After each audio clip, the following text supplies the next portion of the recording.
"Hey, darlings." But the night fell on Maryanovka. The most fussy dogs calmed down. The light in the windows of the houses went out. The silence, stretched out with a string, hung in the air. Only occasionally, somewhere in the bushes, a siren was ringing. A night bird was singing, breaking the most complete silence. The world gradually plunged into a dream, so that with the first rays of dawn, again, to reveal all her colors, Anna, another young woman, about 30 years old, sat on the porch of her house and looked into the night sky. And there were shining stars that only exist in August. It seemed as if someone had scattered grains of water on the sky. Before that, by covering them with a cloth, it's cold. Anna was panting and turned into a light scarf. Yes, summer has gone. Soon the rains will be cleared, and then it will freeze. Sad and painful. But the pain in Anna's soul is not due to the changes in nature, but due to the fact that she is completely alone. How she buried her beloved husband. Anna looked at the stars and remembered how they used to sit on the wings of the stars at night, and there was still the same sky above them. Sometimes they saw a falling star. Michael always had time to make a wish, but she didn't. Then her husband laughed at her. Like, "Your desires are too long. It would be easier to make them come true." But what's even easier? They just wanted a child. But not destiny. They lived with their husbands for almost 10 years, and all this time they dreamed of becoming parents. But the doctors put some kind of diagnosis, assigned additional tests, and everything was in vain. Anna and Mikhail even went to the capital to see the doctors, but they didn't help. Anna remembered how she was waiting for the test results, how nervous she was, and the result was one, fruitless. Sometimes it seemed that she was going crazy. Sometimes she walked down the street and looked into the stroller. She loved to look at these angels. She imagined that one day she would walk with the stroller. But fate was unbearable. She was fruitless. Mikhail somehow said that maybe we should take the baby from the shelter. But Anna opposed. She honestly admitted to her husband that she could not love another child. Yes, she likes to admire children. But she couldn't take care of the one she didn't give birth to. She couldn't step over the barrenness that her mother didn't even think about because she didn't have it for her. Mikhail understood his wife and didn't insist anymore. That's how they lived in his Maryanovka. I must say, they lived well. Misha was a strong farmer. Anna worked in a rural library. They moved to Maryanovka right after the wedding. And in general, both are city residents. They ended up in the village, by accident. It's just that when they got married, Mikhail had a business in the city. A big trouble happened. He had a small car store, and he brought a normal income. And then a crisis happened. Then more. Mikhail realized that he was starting to lose his job. And then Anna's grandmother died in the village, and her house was left. Grandma Alya lived in Maryanovka all her life. It was her mother after her father. She was a nice old lady. Anna was very worried about her death, and her husband comforted her, and his support was very important. Mikhail Pohazieski looked around the village at the funeral, talked to the locals at the memorials, and realized that she had a free niche to do farming. The collective farm had collapsed a long time ago, but left a couple of broken farmhouses and a damaged furrow. The fields, previously noisy with heavy noise, were overgrown with weeds, and the local people had only the saplings left. And it was so offensive to the people that they could not use these saplings, even if someone bought them. So Mikhail bought the saplings, selling his business in the city. Then he took a land loan and began to roam around in the village. Anya supported her husband, and in secret she always dreamed of a quiet, peaceful life away from the city noise. Of course, Mikhail and Anna's parents did not understand, but they did not ask them, and only with the years it became clear that Mikhail had done everything right. During this time, he was able to restore what had been broken down for years, and now the ripe nests in the fields were already worrying. In the cowshed, the bulls were beaming, and the modern farm of technology was being painted in the machine yard. And on the taku, during the cleaning period, and during the day and night, the dryer was buzzing. Yes, the whole village heard it. But no one was in a hurry. On the contrary, people were happy, because now there is work in the village for them, and all thanks to Mikhail. Mikhail had a lot of energy. Only here, on the ground, he suddenly realized that business is not necessary to do in the city. In the village, too, everything can turn out well. Next to the hut of grandmother Anna, he built a good-natured house. Together with his wife, they broke up the garden. After the farm, Mikhail planned to do one more thing. Plant a fruit garden, so that not only apples and cherries grew in it, but also apricots, pears, grapes, and so that his garden would grow all over the region and maybe even further. For this, Mikhail began to study gardening. He could sit for hours reading special literature. He even had a small corner in the old shed with a new office. There was light, a chair with a table, and even a stove for the cold. Anna was confused about this. Is there not enough space in the house to make an office there? Everything is more comfortable. But Misha laughed in response. So he is closer to nature, which he is studying. He laughed, but Anna asked not to come to the same shed. He said he had books and records there, and Anna suddenly started to make a mess. In other words, in the absence of Mikhail, the shed was always locked. The wife did not get offended. She understood that it was not necessary to distract her husband from his new idea. He read everything and read books for the gardeners. Several times he went to the region's nursery to consult. He was already halfway through his next dream. He had already made a plot for the future garden, and he would have succeeded if not for one thing. That tragic evening, Misha had a very sore back. During the day, he helped men unload bags with cement. In the barn, the floor had to be fixed in one place. The man decided that he was just overworked and got tired of carrying bags. Anya also scolded him. That's what is enough for all kinds of work. There are hired workers who get money for this. But Mikhail just waved, saying, "How could I not help? It was faster." Moreover, the rain was pouring. Cement could get wet. Anya just sighed then, smeared her husband's back with a painless cream, and went to the bedroom. Misha said that he would work a little more. He wanted to buy a new combine in the farm, and there was a chance to get into a program where you could do it with a pay cut. But for this, you need to collect a bunch of documents. So Mikhail checked if all the papers were in order. You can't take care of yourself at all. Anna shook her head. Your work won't go anywhere until morning. I'll sit down for a little bit. Mikhail smiled weakly and grumbled. But my back hurts. Let's go to sleep. I'll sit for half an hour, the husband promised her. And Anna left. Then she was angry that Misha had not waited. Maybe she could help, but that evening she only touched the pillows and immediately fell asleep. She was also tired. The house and the library were on her. She was worried. In the morning she opened her eyes and an incomprehensible anxiety squeezed her heart. Misha was not around. Did he work all night? Probably fell asleep in the living room on the couch. And there, what a dream. It will be all day now, like a plague. She got up from the bed and headed to the living room. Misha was lying on the floor, face down. The first second Anna thought that he was sleeping, and then she hit him like a current. She was lying there, throwing herself at her husband, and then she froze. And he was already in a coma. Then Anna shouted in baby. She screamed. Her neighbors heard, ran to them, helped. Then, in the morgue, she was told that this heart of Misha was like a rag, worn out like an 80-year-old old man. Why?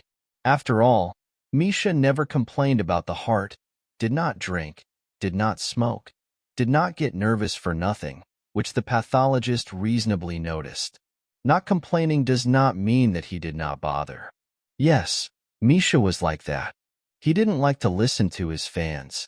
He would get sick, take a pill, and then run to work. He was so angry with work that he burned out earlier. Heart attack, and death. His back didn't hurt that night, and his heart was screaming. But they didn't hear. Anna just couldn't think that it could happen. The city friends came to bury Misha. The whole village came. Other farmers came. The district office even came. Everyone respected Mikhail and sincerely worried about his departure. But it was especially hard for Misha's parents, Anna, to believe that he was gone. After the funeral, Anna's parents insisted that she return to the city. But she refused. She won't leave Misha's business. Of course, she understands little about it, but she will figure it out. Because of this, her husband's parents were grateful to her. Mikhail had more farming business than business. It's his children's business, and it would be sad to turn everything around. Maybe Anna will manage to save and multiply, and people will remember Mikhail's good name. And so 40 days passed. While the farm manager Sergei Ivanovich was in charge of everything in the field, he had a rich experience in agriculture. He grew up in this area. Anna could count on him. And yet, the woman just now began to realize what an unbearable burden she had put on herself. Anna looked up at the night sky, and the thoughts in her head were one sadder than the other. And then, in the sky, a bright star broke. I wonder, but this time she flew for some reason especially long. Or did Anna seem so? At least she managed to whisper the cherished words. What? The woman did not immediately realize, and then even scolded herself. Why does she need all this now when Misha is not there? Now she is alone, and her whole life will be exactly like this. She does not need anyone else. The widow has already never said anything more. I didn't even think about this sick topic, but my heart was beating. Yes, Anna whispered that night, I want a child. The star went out. Anna was shivering from the cold. What sharp temperature changes in August? It's hot during the day, cold at night. Okay, the main thing is that there are no frosts. It's too early yet. Anna took a deep breath, got up and went home. I need to sleep. Tomorrow I have to hand in the new library to the new workers, and then go to the field. Sergei Ivanovich, although he's a good fellow, but he needs to get down to business himself. Tomorrow the men are going out to the peas mill. It's time, and look there, wheat and barley will be good. Yes, a lot of care. And maybe it's good, but there's almost no time for sadness, and heavy thoughts retreat. But when she fell asleep, Anna still cried. 3 streams, remembering her husband, how she loved him, and loves her. All night Annie dreamed as if she was rocking a baby. She even smelled the sweet scent from his head. Baby Google looked at Anna and smiled. She smiled. So she woke up with a smile on her lips, remembered the dream and was surprised, but who was it? A boy or a girl? I don't understand. But the feeling of maternal happiness still didn't pass, as if the child was really holding his own child. Yes, Anna didn't know who it was, but she just remembered the child's eyes, surprisingly reminiscent of the husband's eyes. The memories of Misha immediately erased the smile from her lips. Yes, the dream was good, but now it was definitely not enough. Anna had a hard time breathing, got up from bed and swore at the kitchen to cook breakfast. Although what to cook it with? A cup of coffee and a cheese sandwich. She is alone. There is no need for more. She took the first cup in the kitchen, and her hand froze. Misha, my darling. And with this little spoon he always stirred the sugar.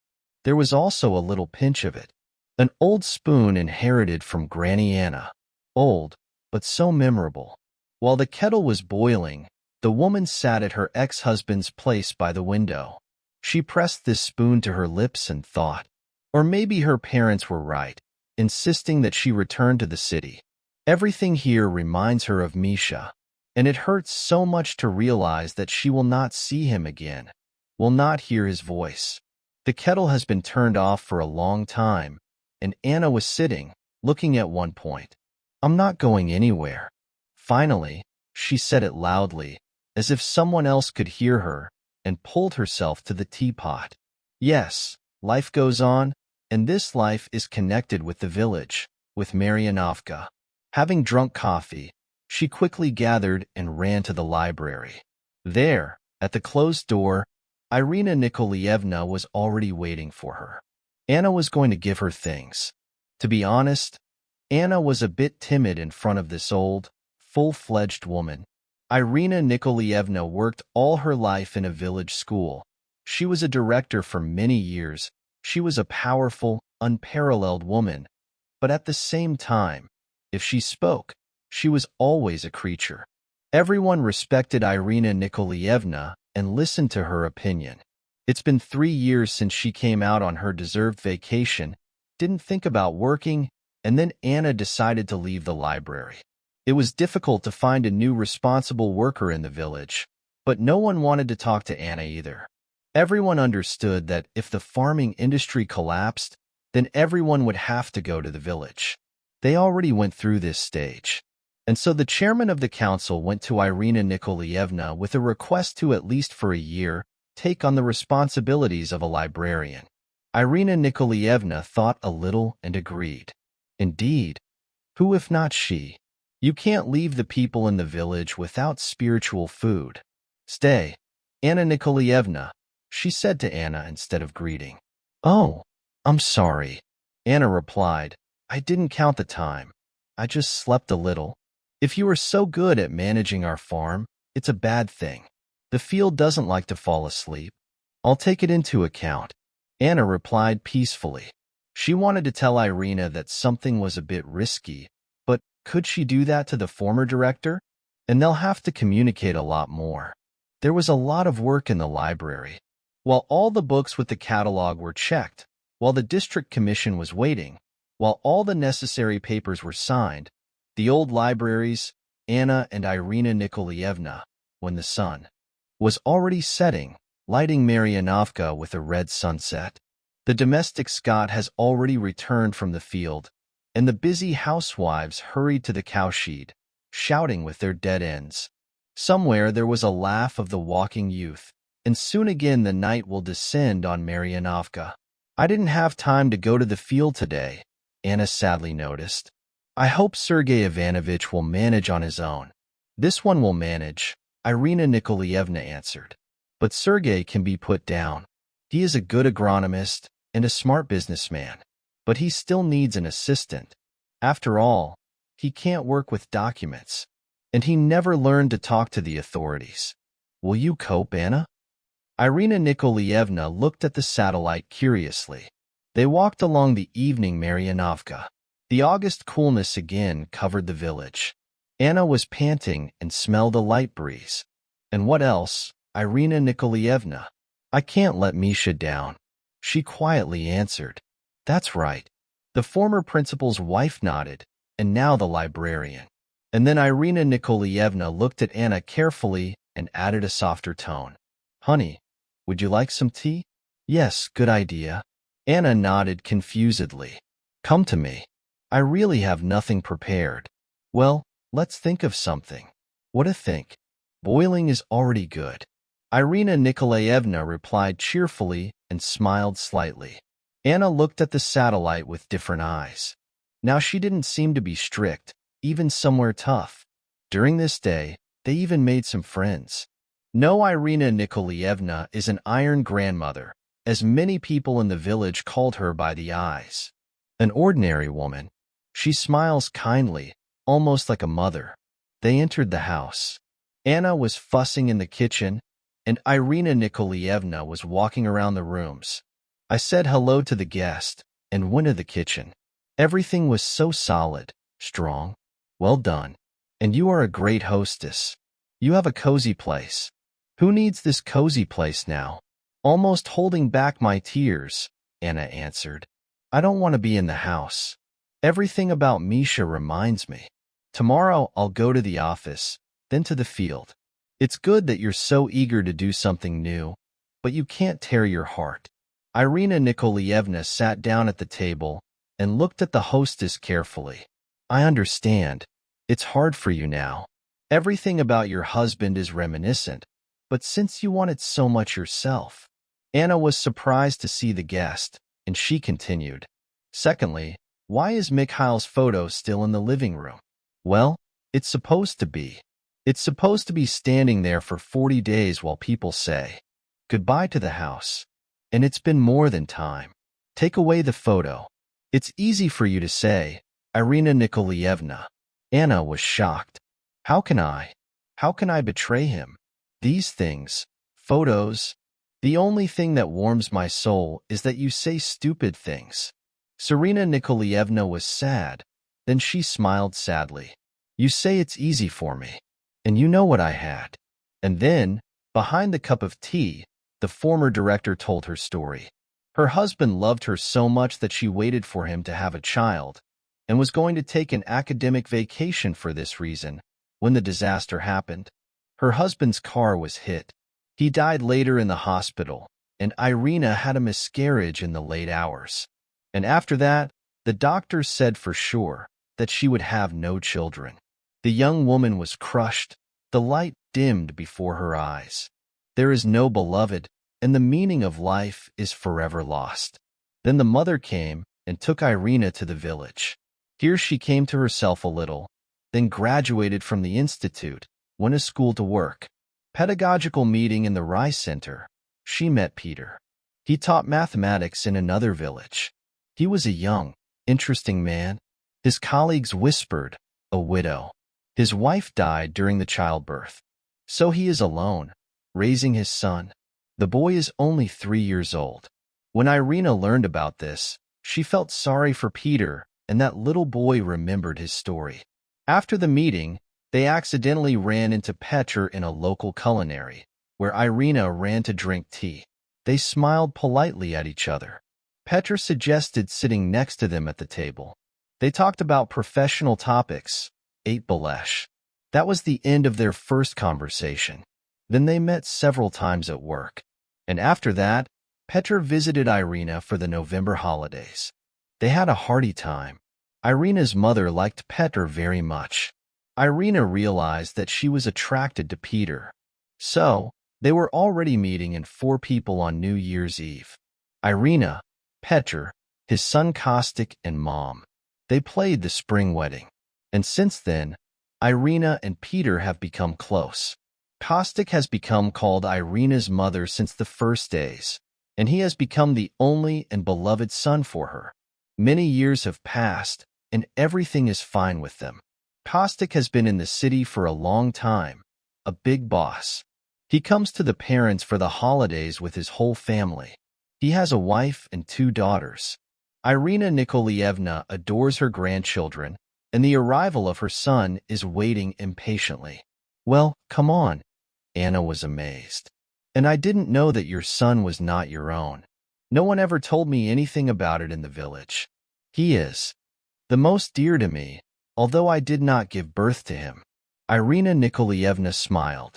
They say, people, because it was probably forgotten. I became his real mother. Kostya knows everything, but it doesn't matter to him. That's how it is. Why did I tell you all this, Anya? You should understand that life doesn't end with the loss of your beloved. And already leaving, Irina Nikolaevna repeated the phrase, Aniuta, life doesn't end. Remember this. As Anna fell asleep, she remembered the words of the wise director, and in the morning, when she woke up, she was getting ready for her new job. Sergei Ivanovich was already in the office when Anna appeared at the door. Happy first working day, Anna Nikolaevna. The old agronomist smiled. Will you go with me to the field, or stay here? Anna nodded. I want to study the documents. And right, Sergei Ivanovich agreed. I can handle men myself, and it's more difficult for me with papers. You, if anything, ask Valia. Valentina is an experienced accountant who has worked in the office for many years. Indeed, the day after she helped Anna to figure out many questions, but it was still clear. It's not easy for her to be a reputed head of the household from a librarian. But the young woman suddenly got up in spirit and realized that she could do it. After all, there are good people around who will help if anything. Yes, Misha picked the right shots. Anna returned home in the evening, tired. Her head even hurt a little from the documents, but this did not shatter the confidence of the new manager in her own strength. She decided to take a little rest and sit at home with the papers, as Misha used to do. Yes, he never bought that combine. But the winter season is just around the corner. We need to think about how to keep Scott safe and sound. She was all in her thoughts while she was walking through the threshold of the house. And then she felt so sad again. She was alone again. Anna remembered Irina Nikolaevna's advice that all Misha's things should be removed, and the woman decided to follow that advice. Enough of mourning. Life goes on. Having put aside the documents she brought with her, Anna brought 2 large cardboard boxes from the warehouse and began to put away everything that reminded her of Mikhail. She put down her favorite mug with a spoon. She took a portrait with a black ribbon as the last one. "Goodbye, my dear," she whispered and kissed her husband's photo, and then put it in the box. All collected, Anna decided to take to the very shed that Mikhail re-equipped under the cabinet. It was dry there. The snow did not blow in. The winter, nothing should disappear. Anna took the key and turned on the light in the shed. It was her first time in this shed after Mikhail had changed everything here. That was the kind of mind Bzik had. He thought this place was only his territory. Anna even asked the deceased for forgiveness for breaking into his possession. And then, leaving all doubts and superstition aside, she looked around the premises. She decided to put the boxes on the old cabinet, which was at an angle of this small cabinet. By the way, the interior of the shed really reminded me of the office. The walls were covered with plasterboard and painted in a neutral color. A cheap carpeting was placed on the covered floor. The furniture is old, but it is quite suitable for the working area. Mikhail was able to organize the space. Anna was surprised when Mikhail was so well equipped. She was always at work, too. She was in the library, in the house, and why didn't Misha ever boast that there was such a decent office inside the shed? Why didn't he ever let her in? Having determined the boxes for the wardrobe, Anna was thoughtful and sat down in the chair, looking at the desk. She smiled sadly. Here they are, the textbooks on gardening. They are lying on the floor, and there are thick notebooks nearby. Anna took one of them and scrolled through them. It turns out that Misha inspected, read. There were also notebooks with some kind of lectures. Apparently, he took them from former students, agronomists. Perhaps from Sergei Ivanovich. Anna put the notebook on the table. She moved her to the edge and heard something fall from the table. She leaned to look around. It was a key, small, neat, like a table, and, moved by curiosity, picked up the key and looked at the desk better. At first glance, there were no closing departments, but when she opened the biggest door, she saw a small compartment that was closed, and the key came up. The lock clicked inside. Anna froze. Could it be that she hid something there that she couldn't know? After all, for all the documents, money and so on, there was a normal safe in the house. Probably some kind of nonsense. Something else related to her gardener's work. No more, Anna decided, pushing out a small box. There was a purchase notebook in it, rolled into a roll. The woman carefully took it in her hands, with no inscriptions on the cover. Anna opened the notebook, and from the first line she realized that in front of her was the sacred secret of her husband, which she had not even guessed about for all 10 years. Anna could not even imagine that her Misha, her beloved husband, could hide something from her. But the records said exactly that.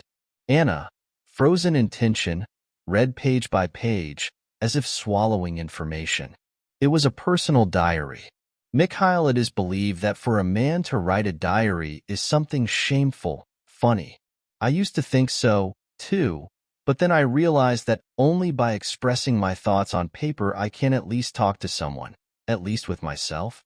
Because I cannot share this with even the closest person to me, with my wife. This is how the diary of Mikhail began. Anna read her husband's diary, and realized that her husband had a different life, a different woman. Mikhail had known Paulina since childhood. They studied in parallel classes. In the 9th grade, the first romantic relationships between them began, and after graduation, everything happened for the first time. Mikhail loved Paulina very much. He almost worshipped her. He even wanted to go to a law school after her, but he lacked the points. It's good that year he was not selected to the technical university, so Mikhail still became a student. But they saw each other less and less, and this upset Mikhail very much. But she was quite calm, and then Mikhail saw her with another. He came up to her doorstep and came out with a gorgeous bouquet of roses. Paulina hung on his neck. At that time, Mikhail, a simple student, couldn't please his beloved. But are cars and flowers the most important things? He came up to them and just looked at Paulina in the eyes. What did you want? The girl laughed. You're just a friend. I really love you. My friend. Having swallowed the insult, asked Michael, how was everything between us? Just experience. He shook his shoulders and jumped into the car to that very Victor. Boy, you got it all? The new guard asked him in a low voice. Paulina is mine. I do not advise you to go to her anymore. And he got into the car, too, and they left. And Mikhail stood there, as if he was choked. Yes, he wanted to scream, to run, to throw a brick at the car that was leaving. But he held back. That evening he got drunk for the first time, and he didn't remember himself. And the next evening, he talked to his father in the kitchen. His father convinced that such pollen, Mikhail will have a car and a small cart. The son did not agree, because he really loved, and the father only sighed and shook his head. Time passed. Mikhail no longer sought a meeting with Paulina, and she did not seek a meeting. Soon he learned that his ex-wife married the rich man, that very Victor. It was a pity and painful for the boy, and he decided that he would never let a single girl into his heart again. Yes, there were romance novels, but not obligatory. He chose the girls in a simpler way. After the university, Mikhail tried to do business. It was going slowly. On the personal front, everything was still the same. Then he met Anya. Honestly, at first Mikhail decided that she was one of many. They play a little in love, and he throws her away. At first glance, Anya did not catch anything from Mikhail. An ordinary gray mouse, graduate of the Institute of Arts, future librarian. But then some kind of break happened. Yes, Anya was not as beautiful as Paulina, but Mikhail realized that minutes do not pass so that he would not think about her, and not like a ray of light from the inside. And her eyes. Mikhail just drowned in this blue swamp, and yet it was not love. That's what he thought. True love was already in his life. And one day he met Paulina. She went to his store with her husband for car parts. Of course, her husband did not recognize him, but Paulina pretended not to recognize him, and only when her husband was distracted, looking at the label of the expensive engine oil, she quietly asked, "Are you living so alone?" And she smiled so humbly. "I'll get married soon." Mikhail immediately answered, "Why did you say that?" Probably for evil. No, he was not going to marry Anya. And Paulina, hearing the answer, only shook her shoulders. This made Michael angry. Oh, she doesn't care. So does he. But that same evening he made a proposal to Anna. Oh, how happy this girl was, Michael wrote in his diary. It seemed to me that she was just looking at me like a god, and I was a little ashamed. She swore to love, but she had nothing in her heart. I loved another one then, and then I loved another one when I left her house. And then I hugged her at night. Everything changed when the first problems appeared in Mikhail's business. Anya was so sincerely worried about her husband. She tried to calm down, cheer up. That's when he made the first parallel. How would Paulina behave in this situation? Of course, she would run away without thinking, and Anya was there. She was not afraid of poverty or problems. She was ready to support her husband when he expressed his thoughts about moving to the village. Anya was ready to go after him, even to the end of the world. And only in the village did Mikhail understand that he loved Anna in real life. And only then he saw how beautiful she was. Tender skin, thick mustache, and thin waist. Or with years she became only more beautiful, and Anna was also a wonderful hostess. She cooked very deliciously. She was always so cozy in the house and never complained. For no money, for some household problems in the village. At night, Mikhail was already hugging his wife with special tenderness. He worked and worked all day, and now they don't know what they need anymore. House, picture, everything is in it. Mikhail is a respected person. Yes, he also wanted children very much. If Anna's problems had been found at the very beginning of their joint life, he would have left her without thinking. And now he couldn't, because without Anna, his existence would have no meaning. And 2 years ago, he suddenly met Paulina. Mikhail just went to the city for another batch of spare parts, when he suddenly saw her walking along the sidewalk. Yes, he immediately recognized her. Although she didn't have a regular, she said in a confused way, "Hello?" He smiled. "Can I give you a ride?" Paulina agreed. And then, sitting in the car's cabin, they started talking. Paulina said that her husband left her without a penny. She didn't graduate from the institute, and now she works as a cashier in a supermarket. "How are you?" Robka asked Paulina. Mikhail smiled. "I'm now, as they used to say, a fist." "Married?" "Yes, of course." "And the children?" "Not yet." Mikhail answered briefly. Paulina kept silent, and then she cried. Mikhail got confused, stopped the car, began to calm her down, and then everything was like in a fog. Cheap hotel room, the reception. When Mikhail realized what he had done, he immediately got ready. The room was paid for a day. He said to Paulina, "You can stay." "And you?" she asked.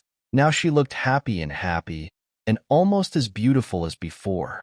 But Mikhail could not look at her. He was ashamed of his wife. He really loved Tanya. But all this was just a misunderstanding. "I need to go home."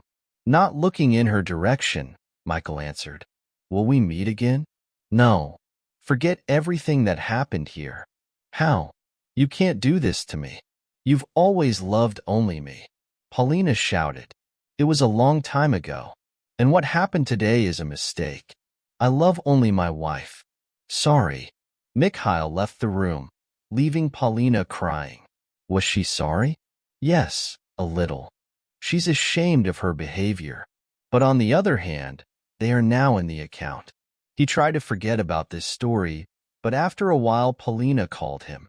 She found his number through friends. "Hello," she said to him. "And I'm pregnant."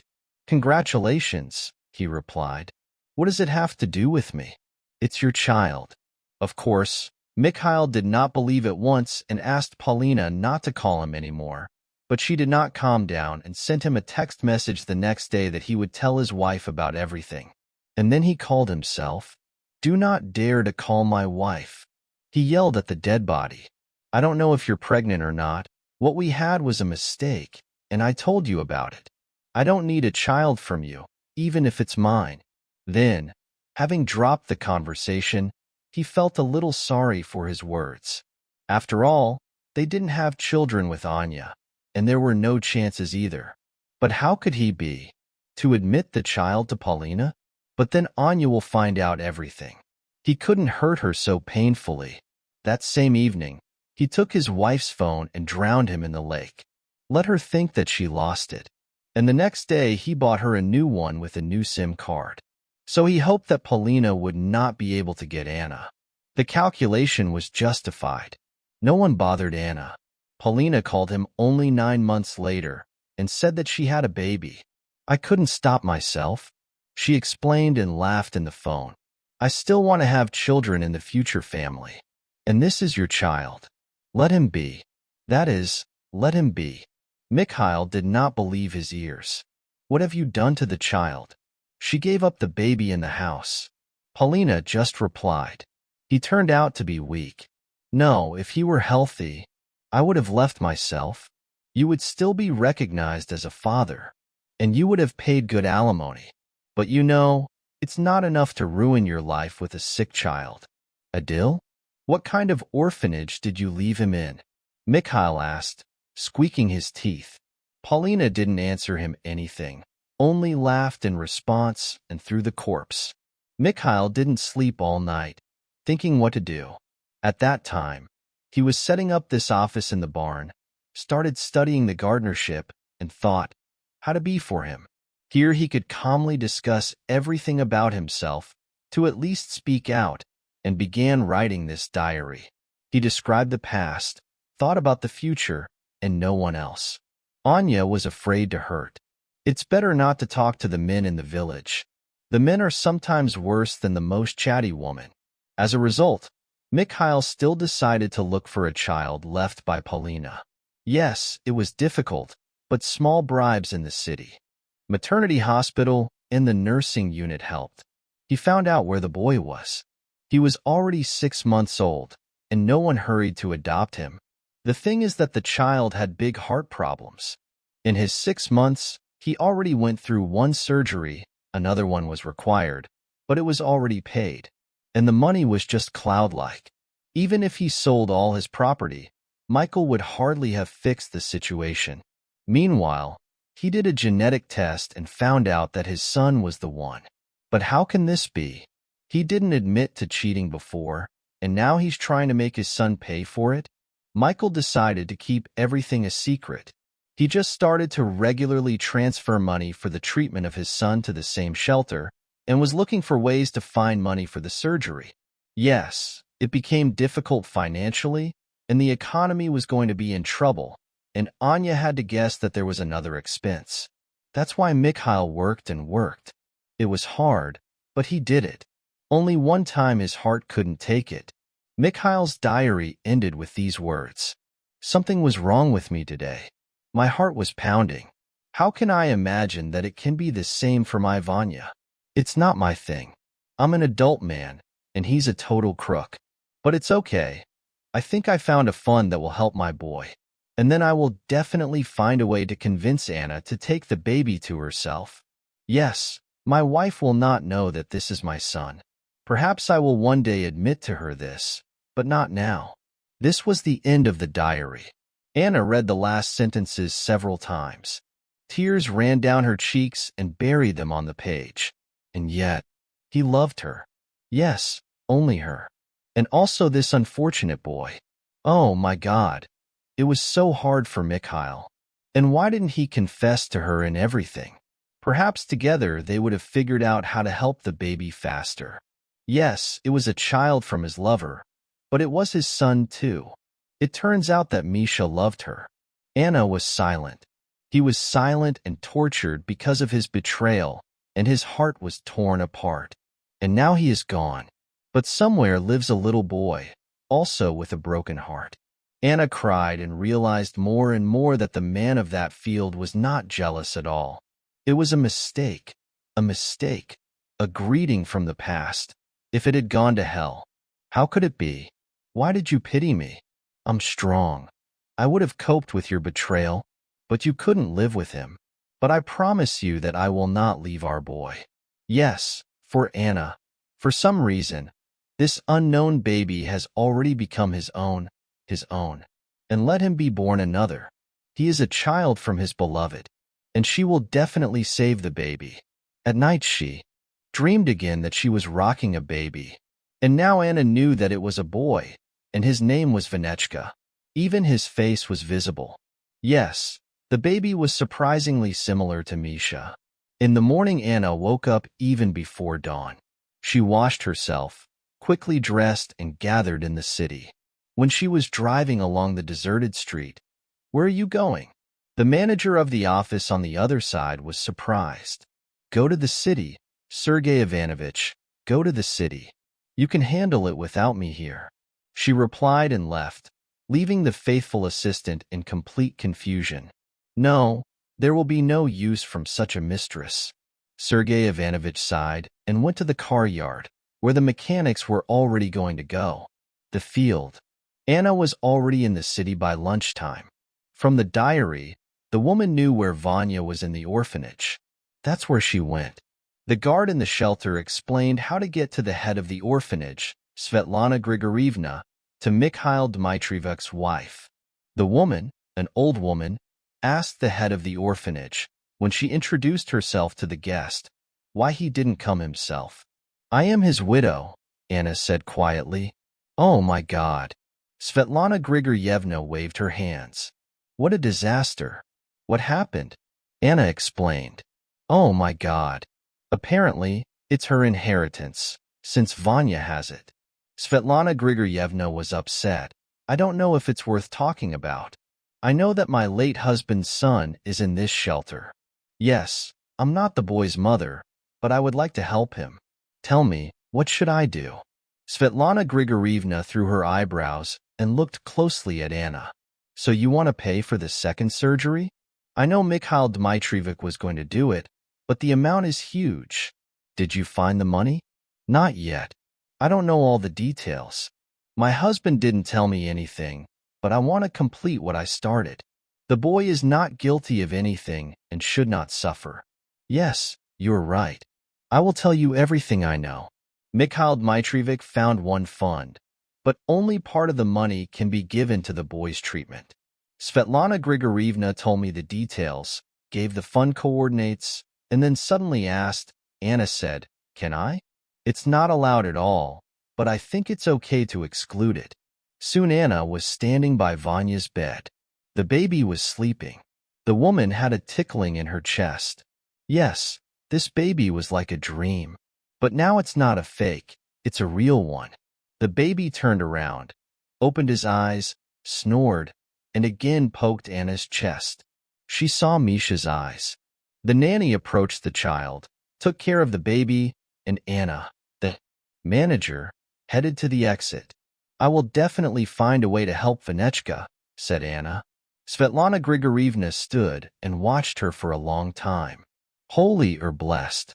The husband, it turns out, has cheated on her, and she forgave everything and is ready to save the child of the lover. Perhaps the husband loved her so much. After the shelter, Anna came to see her parents. She didn't hide anything. She told them about Vanya and the fund, and she shared her thoughts that she would have to sell the farm first. And most importantly, after all, she wanted to have a boy. You're a fool, said Mom. It's not your child, and you decided to sacrifice everything you'll ever live for to pay the librarian's salary. Notice, you've already lost your place in the village, and you haven't found it in the city yet. And aren't you so persistent after Misha's death that you called me to the city? Anna reminded her. I called, but not with someone else's child. This is Misha's child. Notice, born as a result of a betrayal. A betrayal to you. Mom, I know he's repented of everything, and this child is from the beloved one, who will not help you with anything. And how will you be alone with a child, without a penny of money for the soul after selling the household? Not without a penny at all. I'll manage somehow. She will manage. The mother got even more angry and called the father out of the room. Father, at least you tell her. And the daughter says everything right. The father called and appeared in the kitchen in a few seconds. I like the bear. Well, he was angry, man. It doesn't happen to anyone. And this is his Polina. They are not jealous of such people. They despise them. In general, daughter, do as you think is necessary. We will support the mother. Mom was so shocked by this answer and kept silent. They decided everything for her. And then she shook her shoulders, and maybe everything was right. Yes, the decision to adopt Vanechka came unexpectedly. Anna was surprised herself, because recently she thought that she would not be able to love a child who was not born by her own will. But when she saw Vanya in the orphanage, so small and defenseless, her heart was shaking.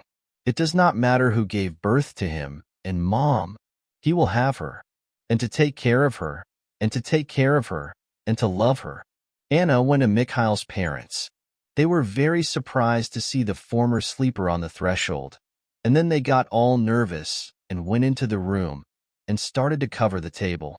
"Don't do anything," Anna stopped them. "I have a serious conversation with you. Where did the blood come from? I hear it for the first time." Anna told her about Paulina. Mikhail's parents listened to it, then admitted that his son had a romantic affair, but they preferred to keep it a secret because it was a painful breakup for him and for Misha. "So, Paulina has entered his life again," said the father-in-law. "What a scum." And Cuckoo, wiping her tears, she added blood. "And you, my daughter, are a smart girl for doing so. And thank you for what your great-granddaughter said. Now we have a reason to live on. We will save together, boy, and you don't doubt it." That day Anna stayed at the parents' of her late husband's house and went to the hospital in the morning to find out everything from the doctors about Vanya's illness. The doctor said that a new operation needed a child. "We have a maximum of 3 months in stock," said the doctor. "This is until he began to crawl and walk actively. After the load on the heart will increase, everything can be very painful. But is it really impossible to carry out such an operation within the framework of a quota?" Anna asked, although the answer was more or less known. Yes, the doctor said so. There is a quota, but Vanya will not be able to wait in the general queue. "Who are you to the boy? A patron? A relative?" The doctor clarified. "You understand, I have no right to disclose information to a stranger. So far, no one. But I hope it's temporary." "What is it?" The doctor was confused. "I want to adopt Vanechka, but you understand that it will be a problematic child. Perhaps this expensive operation will not be the last one." "I understand everything." From the hospital, Anna went to the very foundation where Nadezhda was. But there the women said, "Too much money, and the line ahead is huge, and all children need urgent help." Like this, Anna returned to Maryanovka in full confusion. In the evening, when she arrived at Sergei Ivanovich's house, he had just arrived from the field. Seeing the new mistress, he was tired, and Anna was too tired to look at her. "Sergei Ivanovich, apparently, I will have to sell the house." She sighed, and then told the manager of the store about Vanechka. Sergei Ivanovich heard it, shook his head. "It's not an easy situation.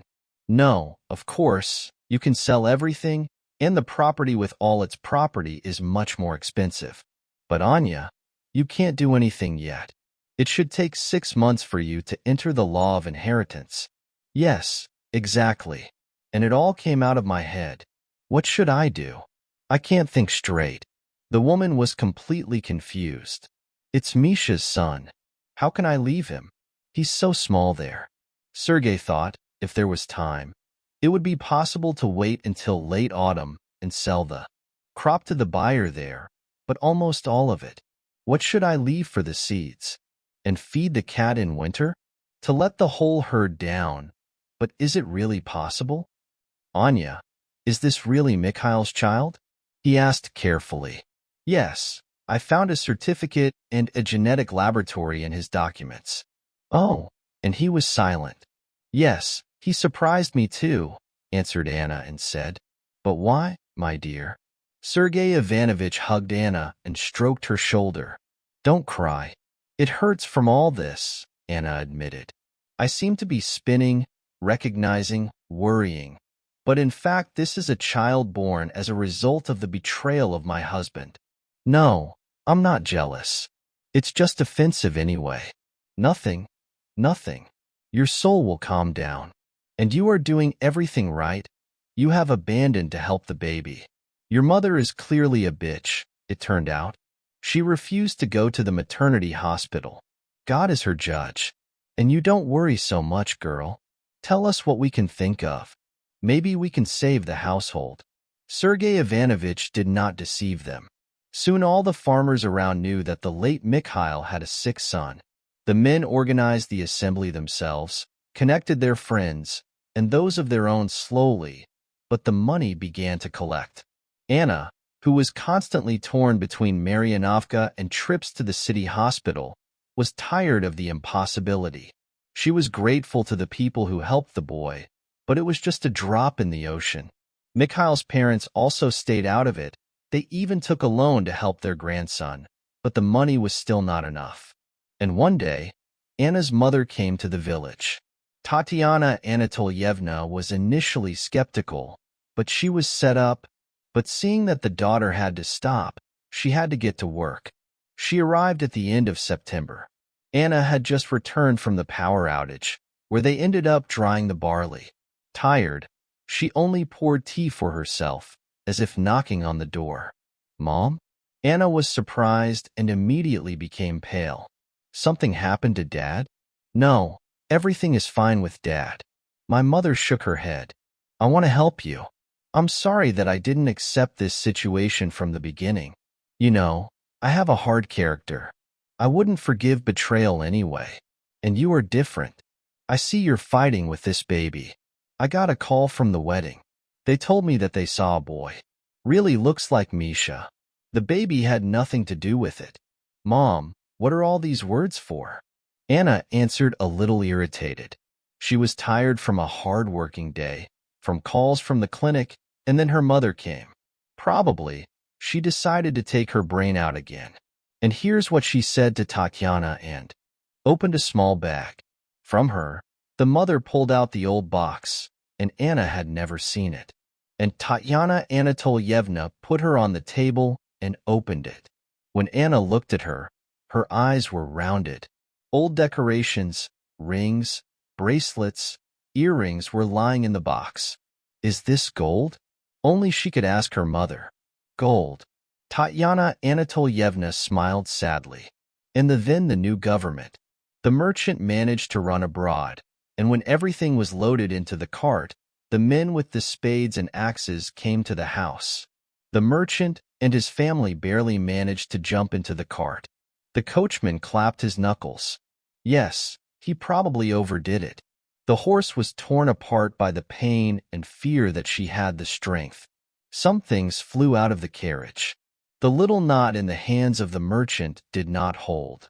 He fell right on your grandmother's feet. The merchant wanted to return, but where to? The angry men ran after them. So they left. Agrippina pushed the same, not unnoticed, under the bush. When the men went to the house to take care of the house, she managed to take him out and took him home. And there she only realized that the merchant held so tightly in her hands. It was her jewelry. Agrippina then said nothing to anyone.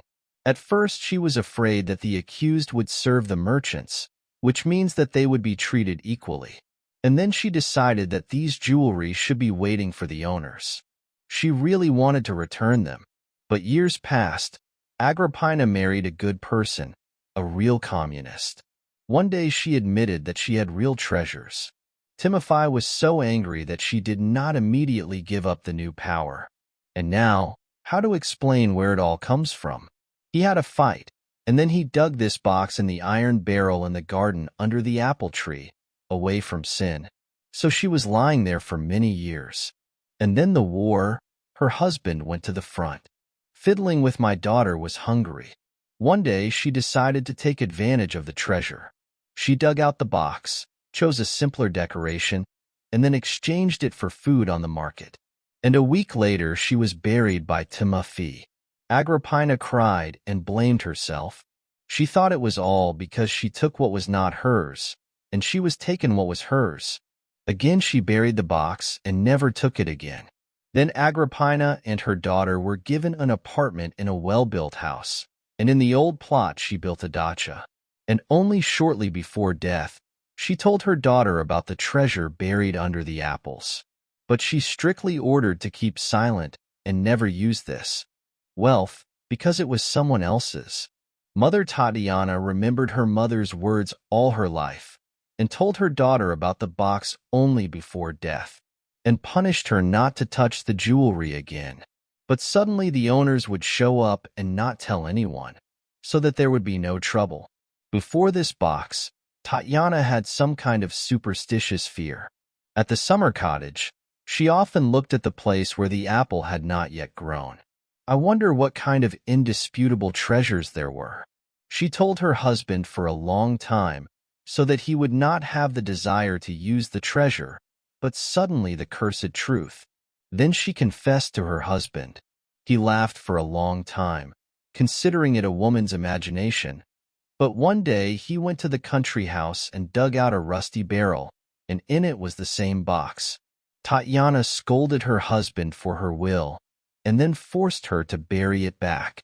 When Anna told about the boy, Mikhail's son, Tatiana, of course, immediately remembered about those very decorations, but immediately pulled herself together, not having the right to use them. But recently she had a strange dream. As if she was walking on the field, the roses are blooming around. The stricos are flying. The sun is so bright, the beauty in a word. Suddenly, there was some noise above her head, a scream. Anna looked up at the sky, and there a white bird flew, and something was clamped in her claws. And next to her, "Save me," she heard a voice. "It's yours." It sounded like a bird. Tatiana woke up and couldn't understand what that dream was about. She told her husband. Nikolai only smiled in response and said that it was less necessary to watch all sorts of fantastic films. And then, at one point, they looked at each other. What did this dream mean? Maybe it's time? Tatiana asked uncertainly. Who knows? Maybe it's already over. Nikolai shook his shoulders. Well, what if the decorations are cursed and they don't bring good? Tanya, you know how Anya is worried. I feel sorry for the boy. What if he helps? And your grandmother, I think, came up with more curses. And the fact that your grandfather died is not the decorations' fault. You know how many people died then? Tatiana agreed with her husband. They went to the country house and dug out this box.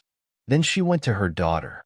And now, sitting at the table in the spacious kitchen, together with her daughter, they decided how to proceed. To be honest, you surprised me, Mom, said Anna. I certainly don't believe in curses, and these jewels can really help save Vanya. But how can they be used? They still need to be sold. They still need to be used. So I, my daughter, am thinking about this. We need to find a reliable person. Do you have one on your mind? Anna just shook her shoulders. It seems like there was no one. Perhaps only Sergei Ivanovich, a loyal assistant and a friend of Mikhail. He should not be let down. The next morning, having taken my mother to the bus stop, Anna went to the office. Sergei Ivanovich was discussing something with the accountant in the office. Hello, Anna Nikolaevna. He nodded, seeing the mistress. So we decide with Valentina how many people to give grain to drink. A ton? Not enough. Anna shook her head. Minimum 2 should be. But Anya, then on sale, how much less will be? Valentina exclaimed. And we still have to pay taxes. Credits hang. Without Mikhail Dmitrievich, the matter with the violins still went. Enough for everything. Anna answered uncertainly and looked at Sergei Ivanovich in wonder. We should talk. Come to my office. The manager obediently went to pick up the mistress. And in the office, Anna told him her family secret. She asked to help sell the treasure. There should be enough for the treatment of Vanechka, and all debts will be easily paid back. She said it at the end of her story and again asked the manager, Could you help me, Sergei Ivanovich? We need to find the right person. I understand. You can just hand over the money and get your 25%. But how much time will it take? Vanechka urgently needs an operation. Sergei Ivanovich promised to help. And just a couple of days later, he told Anna that there was such a man. They went to the city together for one jewelry, then he talked for a long time, looking at the contents of the box, and then promised his assistance. And 2 days later, Anna received a very decent amount. She was to be enough for the operation and for the current expenses in the household. The jeweler sold the jewelry to someone. Anna wasn't interested. It wasn't her business. The jeweler just said that he bought them a very rich man. Let them use it for their own good. and Anna had to save Vanechka. Soon the baby was operated on in one of the capital's clinics. The boy quickly went for a correction, and by the new year, Anna was able to take the child home on legal grounds. She was able to adopt the boy. Her foster parents convinced her to get a foster parent. It's more profitable, the state will pay for it. And when the child grows up, the state will also pay for the apartment.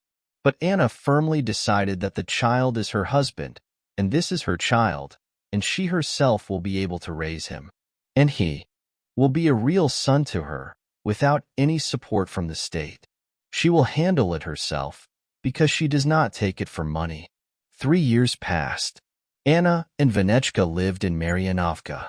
During this time, Anna became the head of the farm and was very confident in managing the business. Sergei Ivanovich, a loyal assistant, was still around. The farm worked hard, people worked, Anna was happy. Her husband would be happy for her. And Misha would be glad to know that Vanechka is now with her, alive and well. The boy went to the village garden. He was a very smart and clever boy. Anna could not be happy about her son. Vanya read poems well, sang songs with pleasure. He was always the most active and the most artistic in the morning in the kindergarten. Anna adored her son. She was happy with his small victory, and Vanya loved his mother very much. How many bouquets he tore into the yard, collecting bouquets for his mother. How many times he scratched his knees, catching butterflies to give to his mother. Anna did not scold the little girl for the flowers. She just sighed and smiled. She smeared her knees with green and blue on the wound, and he patiently kept silent, grumbling. He didn't catch the butterfly, and Mom was so happy. But Anna understood the sadness of her son, and explained that the butterfly is so good that it flies, and if you catch it, you'll squeeze it in your palm. It will die. When you see a beautiful butterfly, just call me. We will admire each other together, she said to her son. Vanya nodded. Oh, how many times Anna ran to look at these butterflies. Not all of them were so beautiful, but Anna was excited when she saw cabbage and even a regular mullet. And Vanya smiled. He was able to please his mother. Anna lived for her son. She thought only about him, but she didn't even look at the men. Although other farmers and the district office often paid attention to the young farmer. At one point, the head of the district himself began to pay her attention.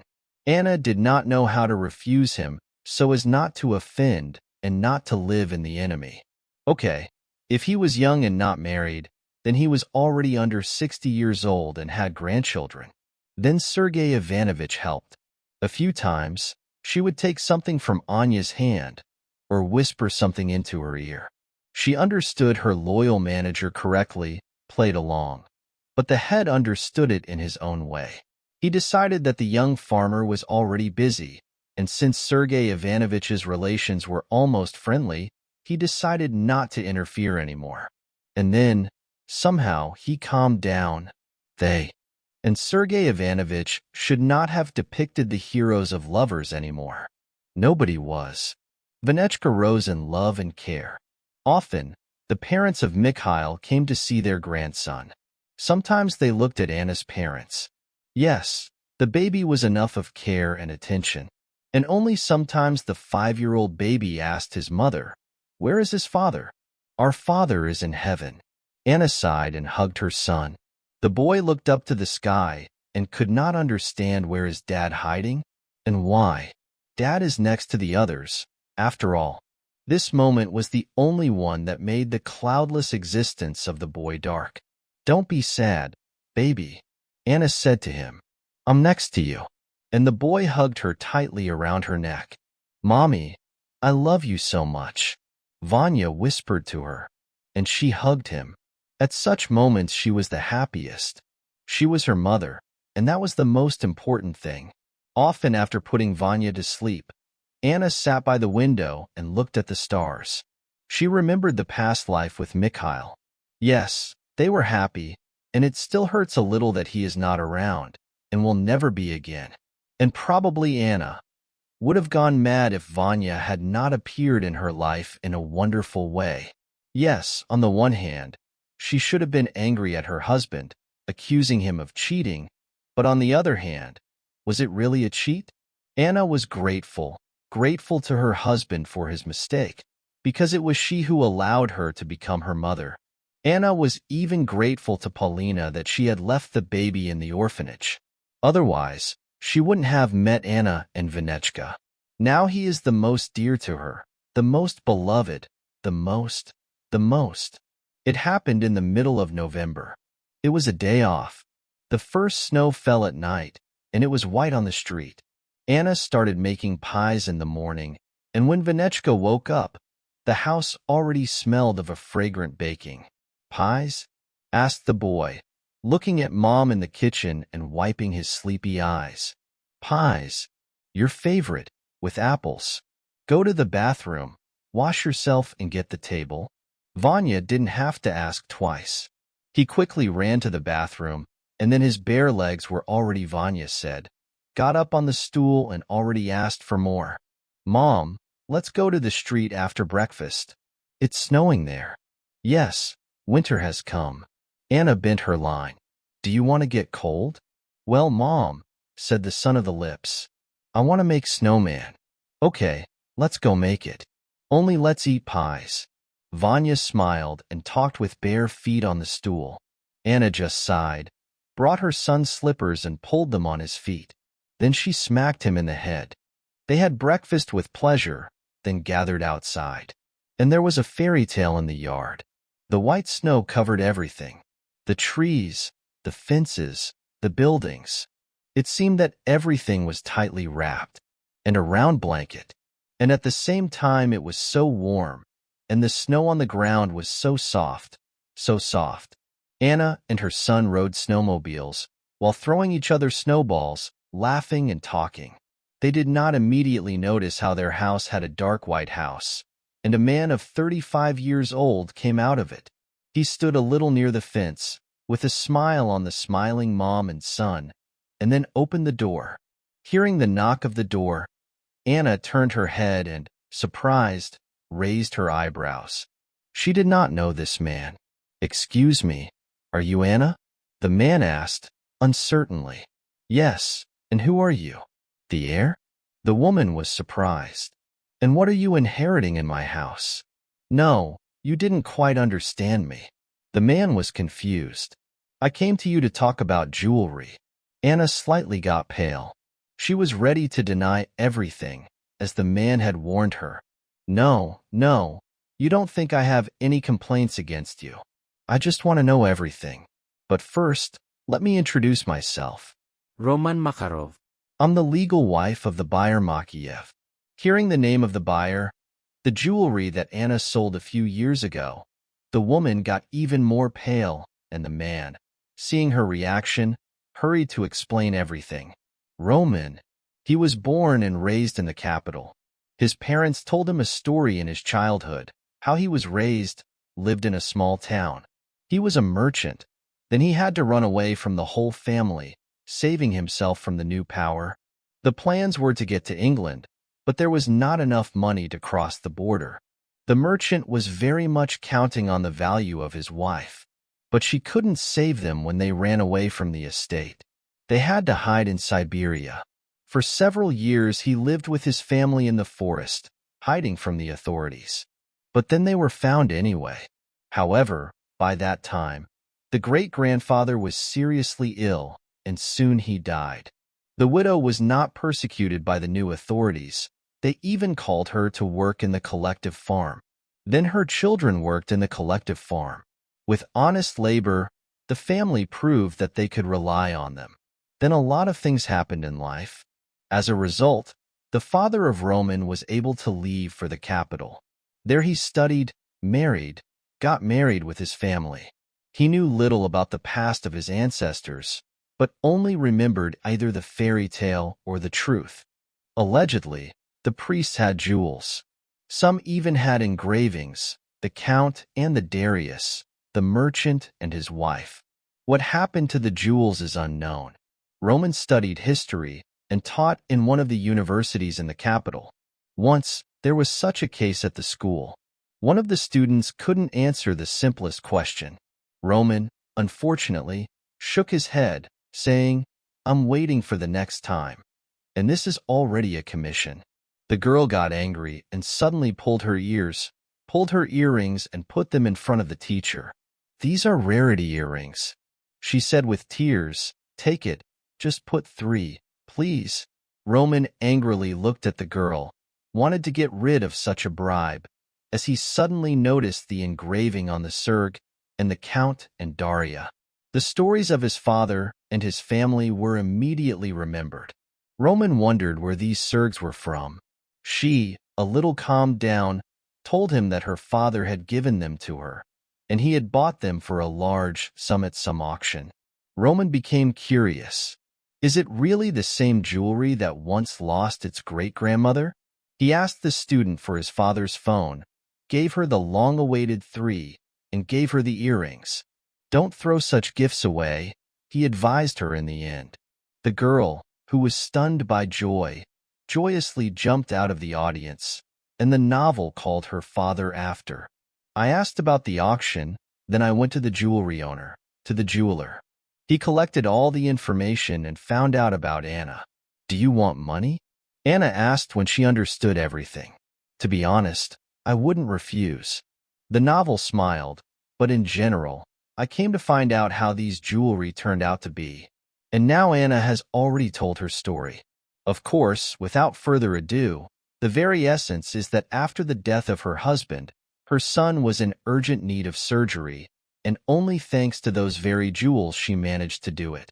Well, it's nice that these decorations helped save your son's life. The novel smiled. Now I know for sure that this is not all **** King Dream, and the real ones were. Don't worry, I won't demand anything from you. You did the right thing. And the jewelry, let them please someone now. And I lived without them, and I will live on. Anna looked at the guest with surprise. What a noble man. She invited him to the house, where she treated him with pies and tea. Vanya was always around. "What a good boy you are," he said.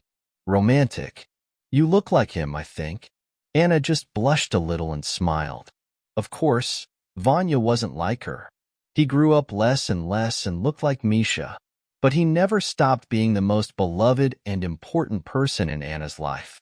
Roman sat down for a while, thanked her for the warm welcome, and said goodbye.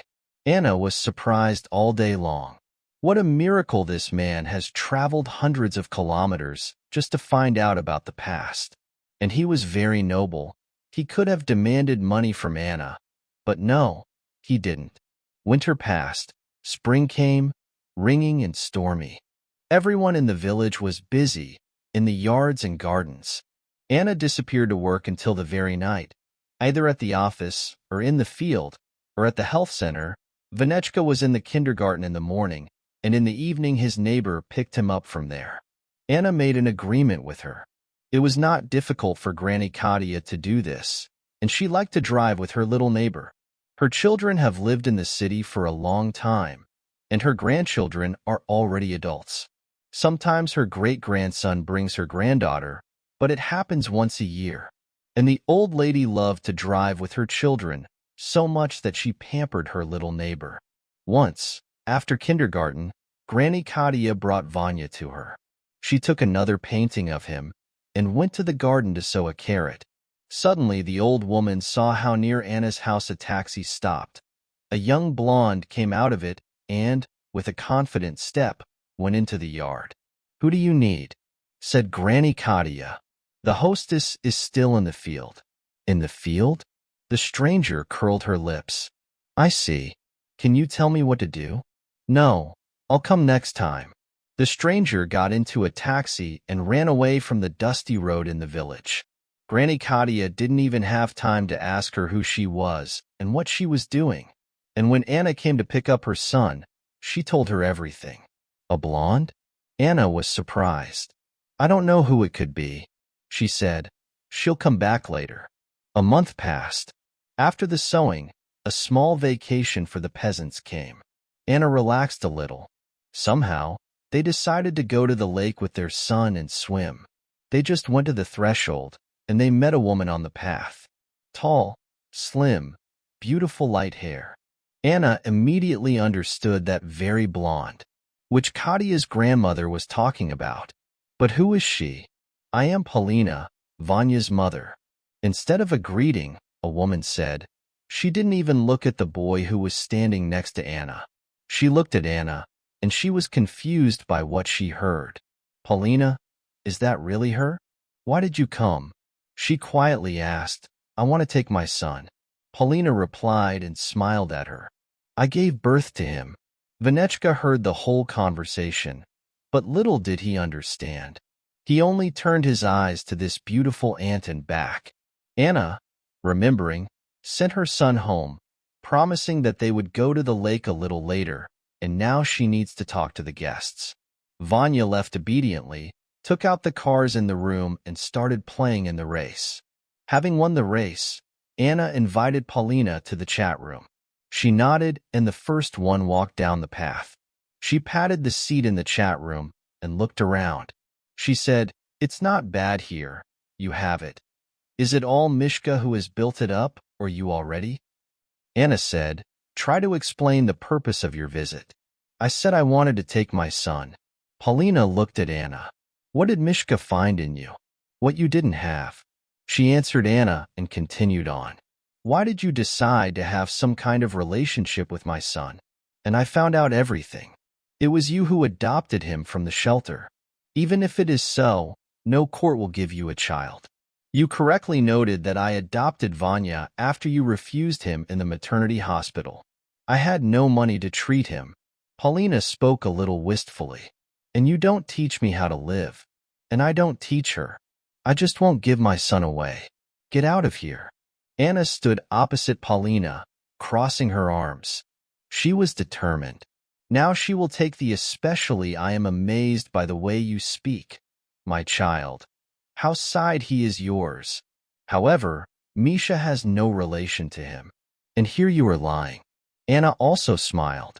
Misha did the examination. I myself saw the results of the tests. He is Vanya's father. How could it be? Told Anna how it really was. At the moment when she overslept with Mikhail, she was already pregnant. The period was short, and the father of the child immediately retired. And then Mikhail turned around, so successful, so confident in himself, married. So what? The wife is not a wall. Polina was sure that Mikhail would believe her.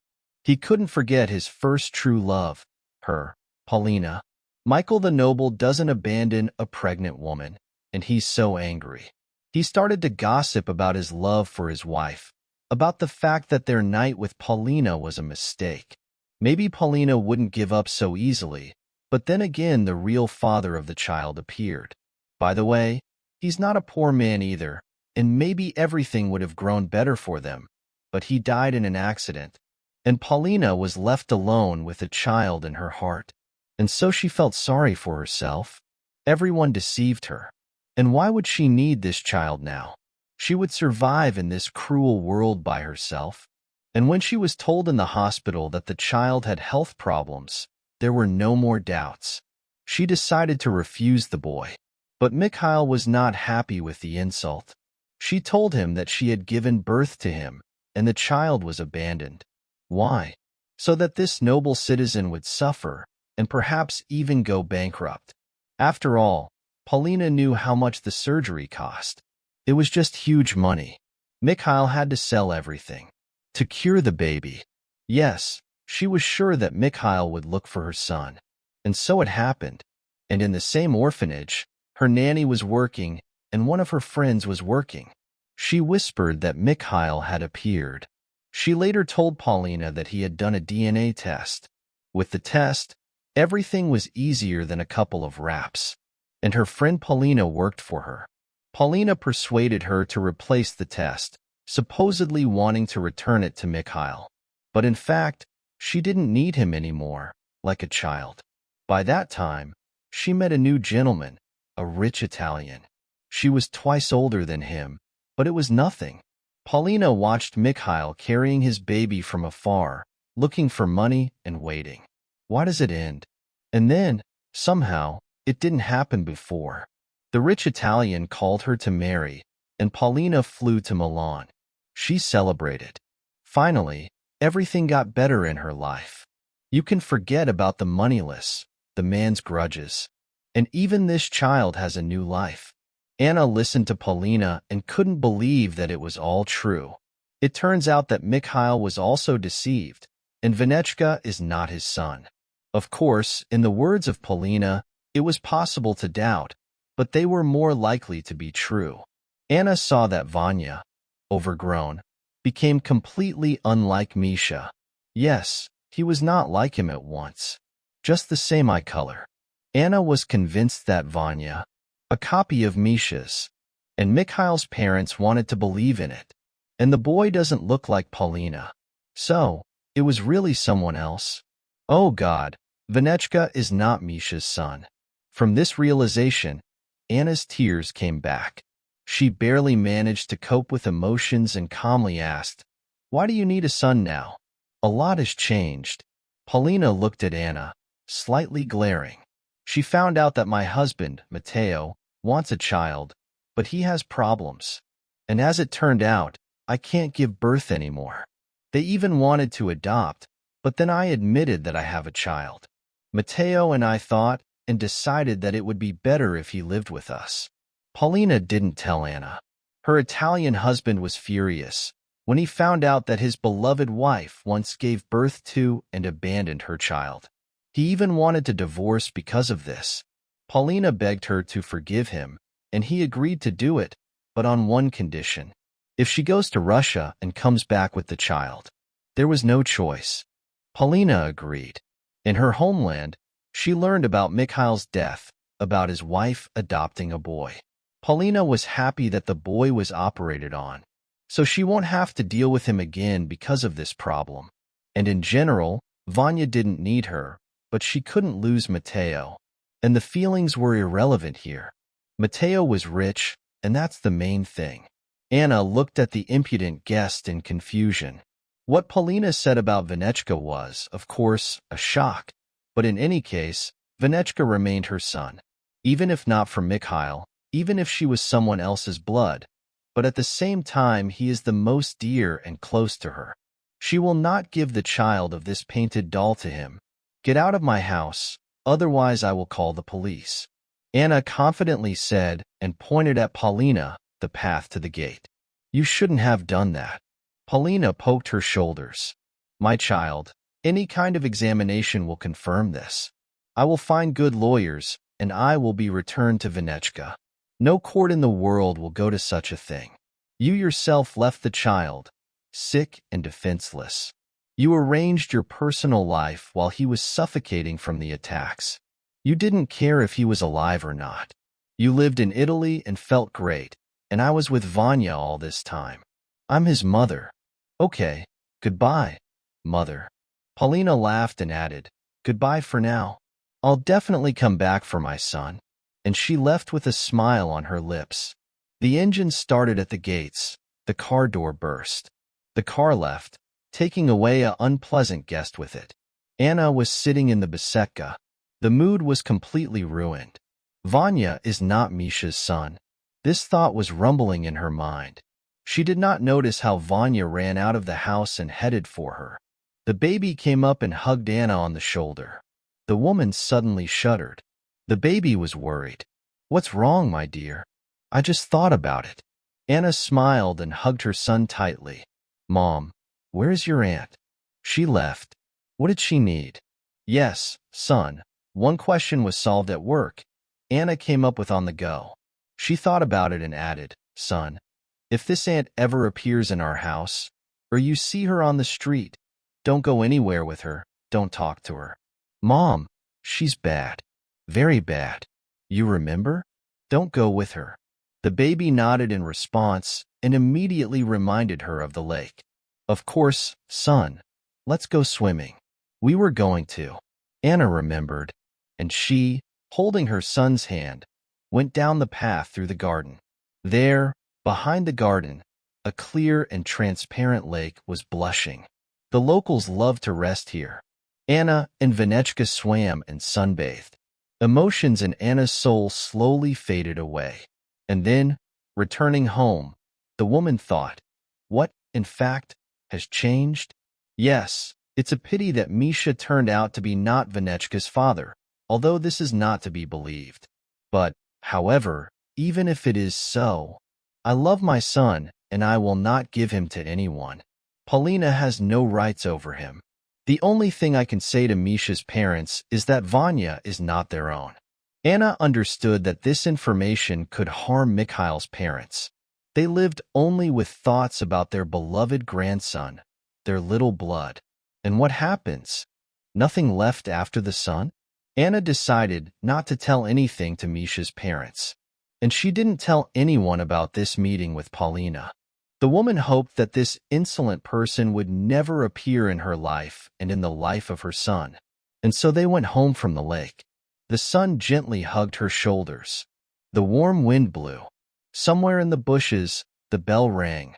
The blacksmith was making a sound. Anya was holding her son's hand tightly. Vanya was talking something childish. The woman listened, nodding in response, thinking about her own. Mom.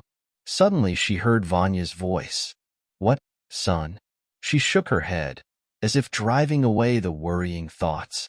You don't listen to me, do you? Vanya breathed. Why are you so small? I'm listening. I was just thinking a little. I'm sorry. What did you say? I said that I love you very much. And I love you. Anna sat down in front of her son, hugged him tightly. Vanya's hands, trustfully, caressed her neck. Anna's heart was happy. Son, her most beloved and dear, who will not take it from her. Meanwhile, Paulina returned to the city. Sitting in a taxi, she thoughtfully worked out a plan on how to take Vanechka from her. In fact, Vanechka himself was completely uninterested in her. She only saw him there in the village. She only noted that he looked like his own father who died in the accident. And this sloth thought that she was raising a child of her beloved husband. Paulina thought about Anna with a smile. She was happy to remember Anna's reaction when she learned about the DNA test. She tried to seem calm, but she almost cried. Paulina was funny and joyful about it. She was able to hurt her opponent. Then he chose her, Michael. Let him get her now. But how to get Vanya back? Paulina understood that she would have problems in court. Even the strongest lawyer would hardly take up this case. She thought that Anna would turn herself down from the child, finding out the truth. But it turned out that it didn't work. We need to come up with something. She had been thinking for a month, carrying out plans from that first trip to the village when she didn't find Anna at home. And then the meeting took place. We need to act. Paulina lived in the city in the most expensive room in the hotel. She could afford it. Mateo didn't limit her while she was in the means. Of course, she could have stayed at her mother's place, where Paulina grew up, but she was disgusted to remember the crunch she had lived in before, and in general, her whole past life. She is now different, and to preserve all this, she will fight. Paulina didn't even call her mother to tell her about her arrival. She thought it was unnecessary. This month that she lived in the city, Paulina preferred to enjoy her superiority. She liked to make money, to notice the delighted looks of the service personnel. After the second trip to the village, she called the same friend who had once helped her with the genetic test. Julia was still working in the laboratory. Hearing the voice of her old friend, Julia got a little tense. What does she need again? She tried to forget that story and didn't want to have any more business with Paulina, because she understood that where Paulina is, there is some trick waiting for her. But the friend said something to the phone, saying that she had come for a week from Milan and wanted to just meet. As a result, Julia agreed. They met in a cafe, sat, talked nicely, and Julia waited for her friend to say the main thing. Finally, Paulina matured. Julia, do you want to go to Italy? I can introduce you to a very influential man there. My Matteo has a friend. He's already 60, but he looks very good. And he's also rich, fabulously rich. And besides, a widow. Paulina whispered in a stuttering voice. I think he'll like you. We'll walk around the boutiques together. Have a rest? Well, how are you? I'm fine here. Julia replied carefully. Oh, come on. Don't lie to yourself. I'm fine here. I'm already 30 and I'm alone. I'm right. Well, look at you. You're so beautiful. Men don't value you. And why do you need all that crap? And there is a real millionaire. I'm sure you'll do everything right with him. Will you fly with me? No, Paulina, I won't think about it. I'm not living badly here. Okay, I have to go. Yulia got up, but her friend grabbed her hand. You don't want to marry a millionaire? Then you'll go to prison. Paulina spoke quietly. Sit down. What are you talking about? Yulia got pale and sat down obediently. Have you forgotten that story from the DNA? I see you haven't forgotten. So, I can whisper to the police. They will be interested. Why do you need this? You are involved yourself. What have I done? Paulina was trying to get her hands off her friend. I could ask you anything, but I didn't commit any crime. And you did it all. If you remember, it was totally free. I sincerely believe that you wanted to get Michael back. Julia replied in silence. And I just avenged him. Paulina smiled. But you won't prove it. As well as the fact that she didn't take any money. What do you want? Take me with the right people who can take the child and take him across the border. I'll pay well. You're in your mind. Don't shout. Paulina whispered. And don't make a girl a belle. You work in such a place where all sorts of people turn to. And it's not easy to be. So think. Who can I turn to? Didn't you think I could call the police on you? And what will you say? That 5 years ago you deceived an honest man. And you will not prove anything about this conversation. Yulia has just realized that she made a mistake. She didn't turn on the voice recorder in advance. Now the recording would be by the way. Okay, she sighed, thinking, I'll try to help you. But after that, forget my phone number and forget about my existence. Of course, my dear, if you don't want to meet a promising man. Oh, come on. Yulia got angry, got up and left. And the next day she still called Paulina. There is a person who can help you, but I'm not sure. Julia said, call him and talk to him. And she said the phone number. This man was a criminal in the city. He went to the clinic when he suspected his wife of cheating and thought that the son was not his. The men's fears were useless. He left the clinic calmly, but his phone number remained. Julia heard the whispers of the nurse about the person's activities, but immediately did not pay attention and no longer braided. But now she remembered, found a number in the library, and gave it to Paulina. Let her talk to her. This criminal personality was a certain Igor. The man was really difficult. When an unknown woman called him and arranged a meeting, he thought that the next lady had decided to settle accounts with her husband or lover.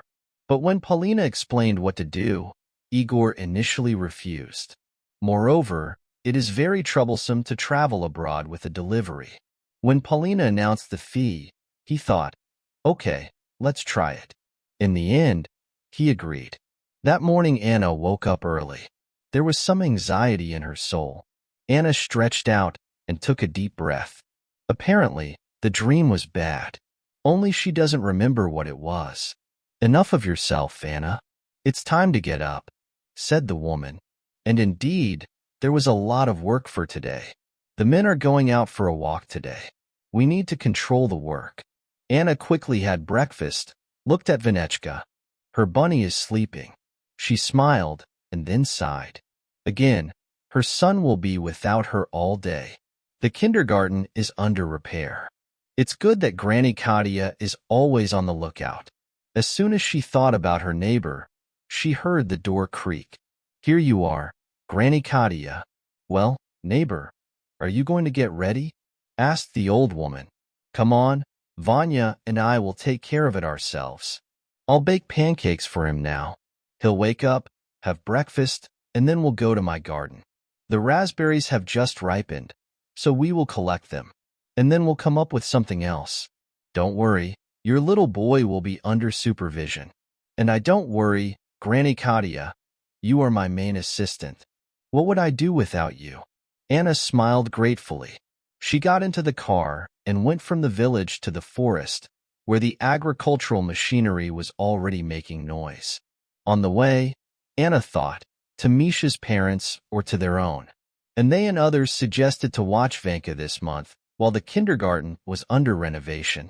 But Anna couldn't even imagine that she would stay without her son for at least a day. And her son would be bored. Yes, only the neighbor's grandmother has all hope. After checking the work of the cashiers, Anna and Sergei Ivanovich hurried to the rice center. They unexpectedly called the management to sign the documents. From the rice center, they returned closer to lunch. Anna took Sergei Ivanovich and went to her house. On the way, she met a dark SUV. The woman still thought. She came to her yard. Seeing the open gate, Anna frowned. Disorder. What did this Granny Katya not see? What if Vanya runs out? Or the neighbor's chickens will come and cut all her clumps? Then she heard a weak cry and cry from home. Anna jumped out of all her legs. Granny Katya lay on the floor and tried to get up. "Grandma Katya, what happened?" Anna shouted, ran up to the neighbor and helped her get up. "Oh, Anichka, what a disaster. I didn't keep an eye on Vanechka." And wiping away her tears, the old lady told how she and Vanechka came from the garden with freshly picked raspberries. Grandma Katya was whistling in the kitchen, mixing berries with milk and sugar for dessert. The kettle was boiling. Vanya was playing with the cat Vaska in the hallway. Suddenly, a car stopped near the house. It was so dark. Granny Katya had never seen it before. Two strong men entered the house. One of them grabbed Vanya's hand, and they turned to the doors. Granny Katya ran out to meet them. Then one of the strangers pushed the old woman. Granny Katya fell and hit her head, and for a few moments her consciousness was lost. And when she came to her senses, there were no bandits or children in the house. "Anichka, forgive me, old woman. I did not save our Vanechka," the old woman cried.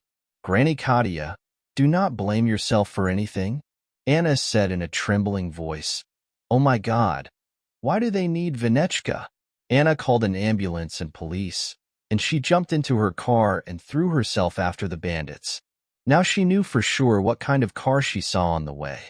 The road was alone, and Anna was sure that she would catch up with the bandits. She was running along the dusty road, but carefully. The woman stopped the car. She dropped her head on the wheel and cried. She was scared to imagine where her baby is now, what he is experiencing. And then Anna froze.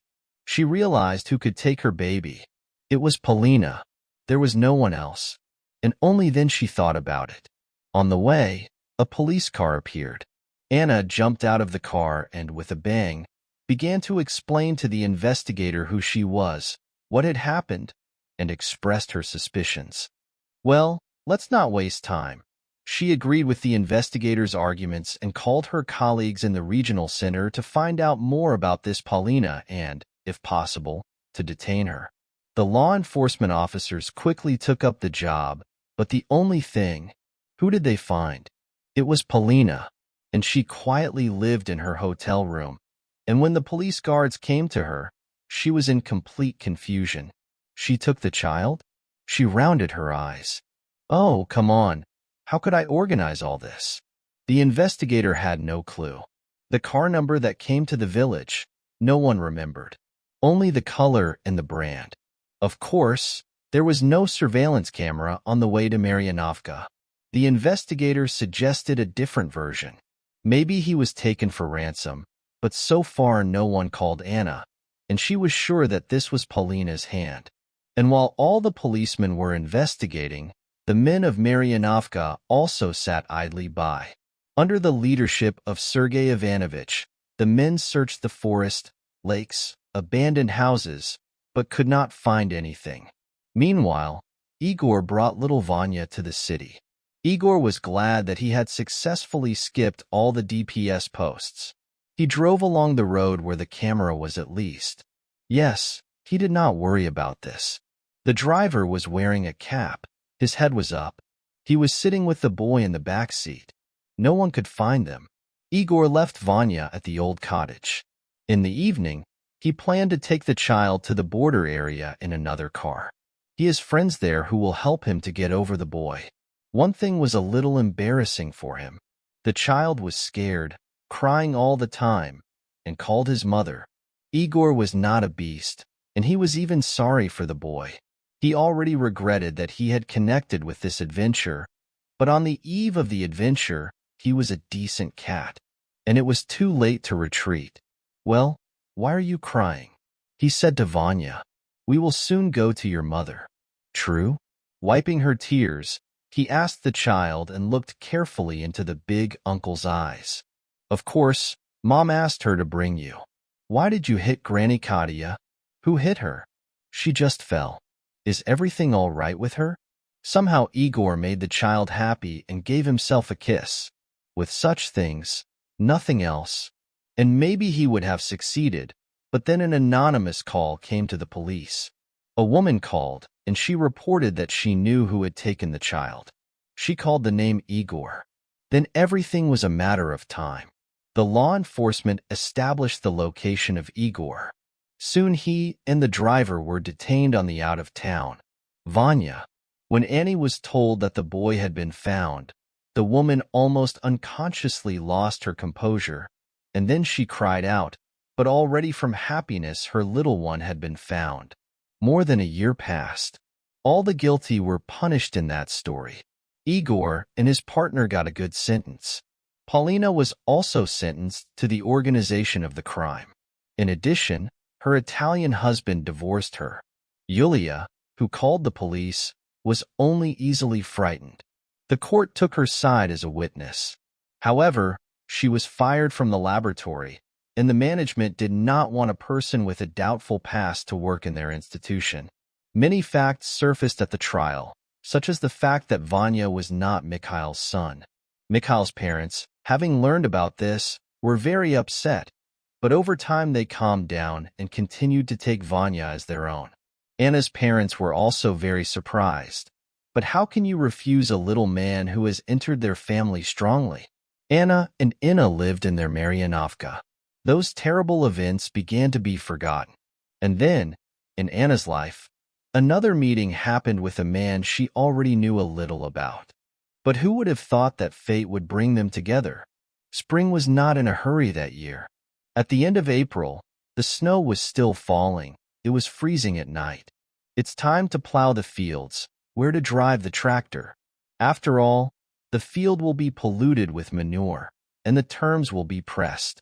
In June, the heat will be pressed down, and the rises, if the forces do not have time to gain, will stretch. What harvest will it be in the end? Sergei Ivanovich also sighed. Not on the hand this year. The weather is agrarian. And then, somehow, in a couple of days, the weather cleared up. The sun warmed up the soil soaked through the ground and made the work go wild. Anna had fun. Sergei Ivanovich was happy. There the wind blows so, and the moisture will remain.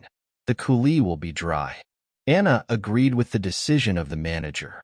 The case says, "This plot has long been occupied by it. No problems. This year the field will be plowed, and then the grain will be sown. A noble wheat will be born." Sergei Ivanovich was still laughing. He said, "Anna, in these years you have become a real agronomist. And what? So many years in the business. Learn to deal with." And so, one morning, the tractors entered this plot. The mechanics knew their business, soon they worked, and there was a small hill near the forest. He was always there, as many locals remember, but no one ever gave him any meaning. Hill, yes, hill. Well, it was blown up by the wind for many centuries. And the tractor driver, this hillbilly, decided to work too. What is he doing? And then he saw something shining in his handkerchief. He went out to look. He thought what parts the tractors had fallen off. He came closer and opened his eyes. And in the ground there was some kind of vessel, some kind of skulls, even some iron. Another tractor driver came up, scratched his back. Oh, come on. What kind of a mule we have here? Maybe? Ashit knows what kind of a mule he has. But people lived here before. And note that the Soviet years were not good here. And why? Maybe they knew about the mule, and then they forgot everything. So maybe we should follow Pasha quietly, and they will have problems later. After all, they will not be able to get along with such things. Yes, enough of our tests, Iniyuda. The tractor driver agreed, who hid the hill. It must be said that the workers of the farm often called Anna or Iniyuda, just Anya or Anyutka, loving each other so kindly. Yes, the workers valued their young mistress, respected her, knowing what a difficult fate she had. The mechanics called Anya, told her everything. Soon she came with Sergei Ivanovich. What is it? Anna asked with surprise, looking at pieces of clay turtles. It was clear that they were old-fashioned. They decided to call the archaeologists away from the sin. Let them decide how to go on, because if they find out later, they will not avoid the fines. A couple of days later, specialists arrived. They were placed in a tent near the forest and began to study and dig up the hill.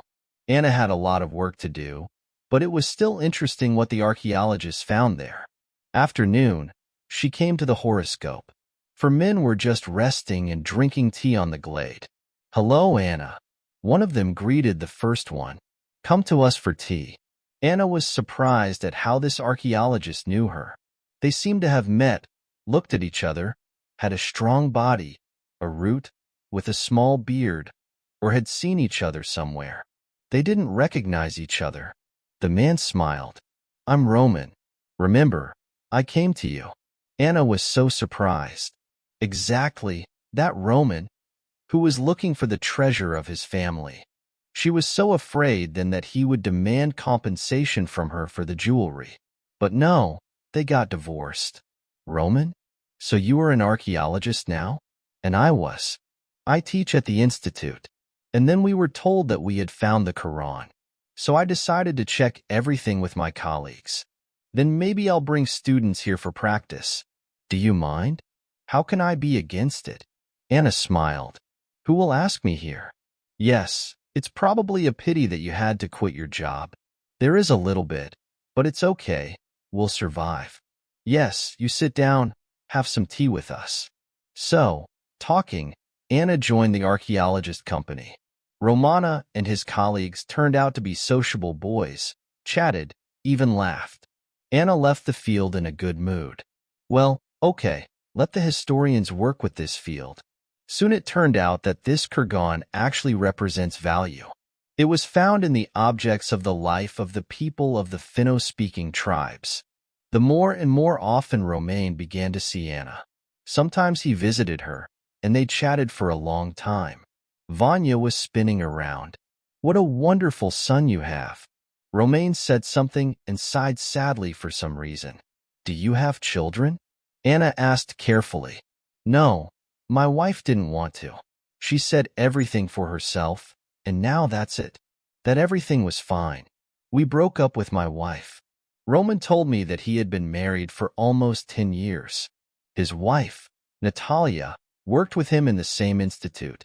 Everything was fine with them. And then his wife admitted that she had met her first love. And now it's been 6 months since they broke up. I'm sad, but I'm sure you'll still meet your love. You are a very good person and decent. I am still so grateful to you. You didn't raise the alarm with those jewels, but you could. I didn't act quite honestly then. It was necessary to hand over the jewels and not sell them to third parties. You saved the child, the novel firmly answered her, and I had no moral right to demand anything from you. Yes, but I admit that I have spent some of my money on the development of my household. I must probably repay you this amount. We will spend the autumn cleaning, and then I will be able to return it to you. You don't have to return anything. You invested the money in the development of the land, and these are additional jobs, and the life in the village. I see how you try. I hear that people around you say, what do they say? Anna smiled, saying, you are a very good manager and a good person. But what? Happiness will not smile on you, said one old lady in the store. My happiness is my son. Anna confidently nodded her head. Roman smiled in response and winked at Vanya, who was already clearly whining sitting next to his mother. Anna noticed it, gasped, and wanted to take the boy by the hand, but Roman called for help. He brought Vanya into the house. Anna laid down her son, and then they stood in the yard for a long time, looking at the stars. Anna, may I ask you another question? Asked Roman, breaking the night silence. Anna shook her shoulders and nodded in response. You loved your husband very much. Anna only sighed, did not answer anything, and only nodded her head again. She raised her head and looked up at the sky. Once, next to her, there was Michael, and there was happiness. And then what happened. The betrayal of her husband, his betrayal, his humiliation of conscience. And then Vanya, a child, in fact a stranger, who became the closest family to Anna. Anna looked at Roman and said, Yes, I loved Misha, but it's all in the past. And they looked at each other carefully. Then, as if remembering, they both got confused and began to say goodbye. Near autumn, Roman left for the city. The school year began so soon. The woman was standing right next to the field and was looking far away, thinking about something. Roman saw her from the car and asked the taxi driver to slow down. Anna turned around, hearing the noise of the car. Roman was already in a hurry to her. Anya, I thought I wouldn't see you again. Again? A shadow ran through the woman's face. Yes, the lectures at the institute begin in a week. I have to be there, although, to be honest, I don't want to come back. Did you like the field conditions? Yes, I am used to such conditions. I was a student in archaeological trips. I really don't like this lifestyle. But this time the reason is different. What is it? I don't want to leave you. Roman looked her in the eyes. Anna was embarrassed and didn't know what to say. She was also sad that Roman was leaving. She got used to their meetings, conversations, walks, but it was her best to say that. I'm sorry to have embarrassed you. Roman quietly said, You were doing your own business, and here I am. No, everything is fine. I just planned what? Many years ago, Misha wanted to build a garden here, but he didn't have time. And now I got the idea. What do you think? Will I succeed? You will succeed. Roman smiled. He suddenly took her by the hand and kissed her, and then he suddenly stepped aside. See you later. And he went to the car in a quick step. See you later. And then there was winter again, long and cold. Late in the evenings, Anna, having put her son to sleep, sat in a chair, covered in a blanket, and recalled the events of the past years. Yes, a lot of things happened in her life, but for some reason it all seemed like a dream. What will happen next in her life? Work again, a house, a son's troubles. All this is wonderful and all this is right, but the heart wanted something bigger. Anna understood that these thoughts were driving her away, and she just wanted love, and not some kind of ghost, the most real one. And it was the one she was constantly thinking about the novel. But the man, as he left, never called her. Out of pride. Yes, sometimes I wanted to dial his phone number, but she was twitching at herself. That's what she will tell him. How are you? She remembered their farewells, and her heart was sweetly pressing. It seemed to her that she still felt the touch of his lips to her palm, and he never called. And one day, before the new year, the door was knocked. Anna and Vanechka were just setting up a Christmas tree. Anna thought that it was Granny Katya, a frequent guest in their house. Granny Katya, come in? Anna screamed. The door opened, and a man in a thick fur coat and a knitted hat appeared on the door. She did not immediately understand who it was. Finally, she found out. Oh, Roman? She said. Uncle Roma. Vanya was happy to say hello to the guest. Vanya, I'm cold. Roman laughed happily, and at the same time looked at Anya. She looked confused, not knowing what to say. Now Uncle Roma will take off his jacket and hug him. Finally, she understood. She didn't have to ask Roman twice. He took off his jacket, hugged Vanya tightly, and then gave him some kind of package. Here, I met Santa Claus on the street. He asked to pass it on. He winked at the boy. Oh, Uncle Roman, I'm not a little one anymore. You bought it. Vanya laughed and got a big red car from the package on the control panel. Wow, how cool. The boy went to play in the room. Anna took the guests to the kitchen, poured tea. She was able to cope with the emotions and looked quite calm. An unexpected meeting, she noticed.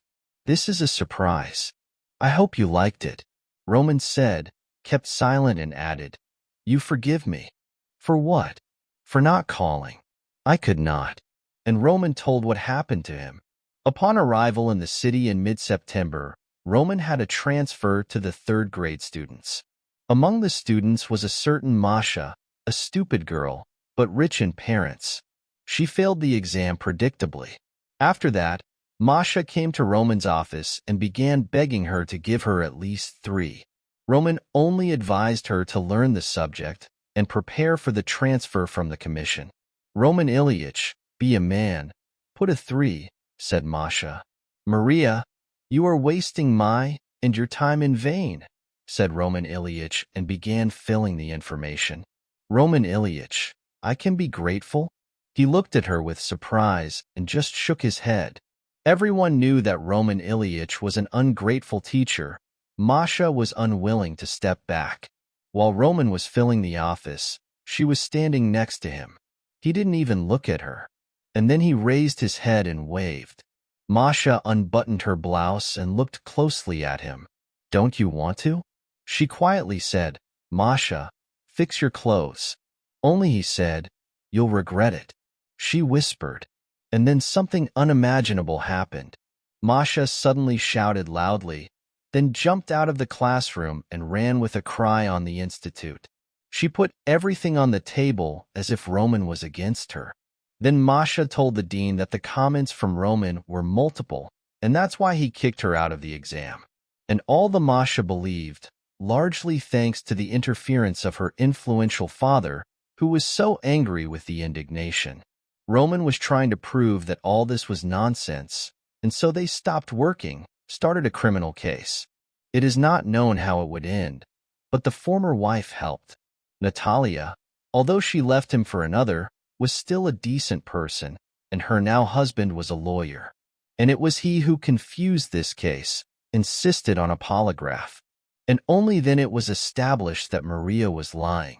She was expelled from the university. Even her father did not help. Before the novel, the management of the institute apologized and invited her to work again. But after all that happened, Roman couldn't imagine how he would work with the students, communicate with his colleagues, who were ready to throw him into the water with stones. Roman quit. What to do next? He didn't know. Yes, all this time he thought about Anna, wanted to call her, hear her voice, but he didn't dare. But before the new year, he suddenly realized that you can't do that. If you love someone, you should tell him about it. And here he is with Anna. They look each other in the eyes. Anna, I love you, Romano said quietly. I just want you to know about it. Only now I'm not a university teacher, but an ordinary unemployed one. You probably don't need this. You need it, Anna whispered in response. The 3 of them met on New Year's Day, and it was the beginning of a new life. And in spring, Romano actively got to work. The former historian turned out to be a capable worker. He was especially well-versed in gardening. Having studied all the records and books of his former husband Anna, he took up the job of a gardener. Apples, cherries, raspberries, currants. Roman began with simple jobs. He would go to the garden for days. Sometimes he would spend the night at the site. Anna, he almost ran away from the garden when she tried to help him with something. You have enough of your work. Go to the office, said Roman. Of course, he did not work alone. 5 hired assistants worked with him, and it was very hard work, whose fruits are not immediately visible. And so 5 years passed. At the site of the former field, young apple trees grew. The branches of ripe cherries were bent, the rows of raspberries and currants, sprinkled with large berries, were stretched in even rows. And also Roman planted plums, pears in his garden. There were also apricot trees here. The grape vineyard was being run. Not only the residents of the district, but also the people from the region, as if on a trip, brought important officials here several times. The word of glory about the fruit garden was rumbling far beyond the borders of little Maryanovka. Roman was very tired, but the garden became his children, the meaning of life. Although no, the meaning of his life was different. It was his family. They immediately got engaged with Anna after the first New Year's Eve party. At first Anna was busy too, but gradually she left. The woman understood that she wanted to be a simple woman, not a horse. Anna stayed at home more and more. She was engaged in her son's work. She was creating comfort. In the field and on the farm, now she was managed by her son Sergei Ivanovich. Timofey took over all the skills of his father and did well with his duties. Sometimes, looking at the rolling gardens, Anna, who was grazing in the field of to imagine to myself, Mikhail, that his business would turn out so well. He would probably be happy. Of course, she remembered about her first husband, but with a slight sadness. And now she only loved Roman. And 2 years later, after the second marriage, Anna suddenly felt bad. Her head was spinning. She was sick of it. But it was incredible. She went to the doctor's appointment, and the doctor in the district clinic was happy about her. She is pregnant. But how can this be? After all, I was told that there were no chances. She asked the doctor. There is always a chance. The doctor smiled. And your case is a confirmation of that. When Roman found out about his wife's pregnancy, he was the happiest man in the world. There will soon be 4 of them, but he made a little mistake. On the 4th month, Yuzia showed that Anya was expecting a twin, and it was a complete delight. Anya gave birth to a boy and a girl at the right time.